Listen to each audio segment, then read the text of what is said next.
Ang akin lamang, nasa sa inyo pa rin yung paniniwala, nasa inyong pananalig sa Diyos. Kung paniwalaan niyo itong negative visions ko, huwag niyo sabihin na, satanas yan, demonyo yung vision mo kasi puro masama.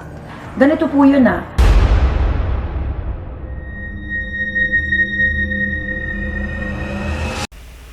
Hello po mga ka-PTV, sa video na ito ay tatalakayin natin ang masasamang pangitain sa isang lugar na ito ayon sa mga visions ni Madam Rudy Balbin. Pero kung ikaw ay hindi pa nakasubscribe sa aking channel, baka naman.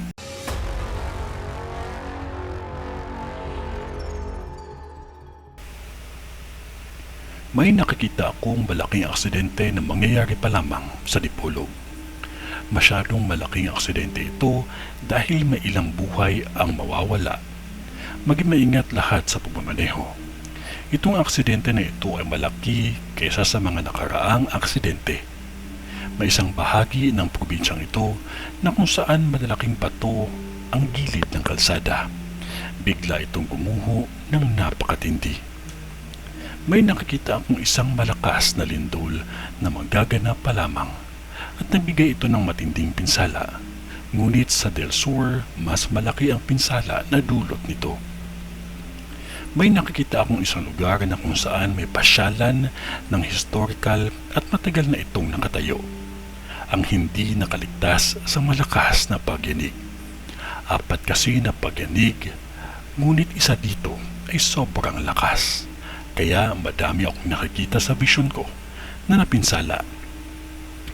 Mataas ang antas ng krimen at apoy sa lugar na ito ngayong taon.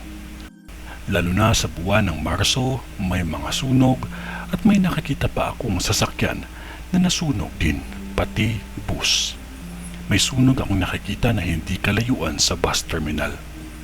May nakikita akong 2 kilalang personalidad sa lugar ninyo na may katungkulan sa taong bayan ang masasawi. Maging maingat lamang palagi at huwag pakampante dahil sa taong 2026 ay bumalik ang bloody year. Maraming taong walang takot na kumikitil ng buhay.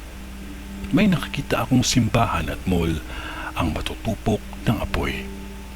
Maging maingat lamang sa karagatan dahil may magaganap na naman na aksidente na 5 beses dahil ito sa enerhiya na di mo maunawaan.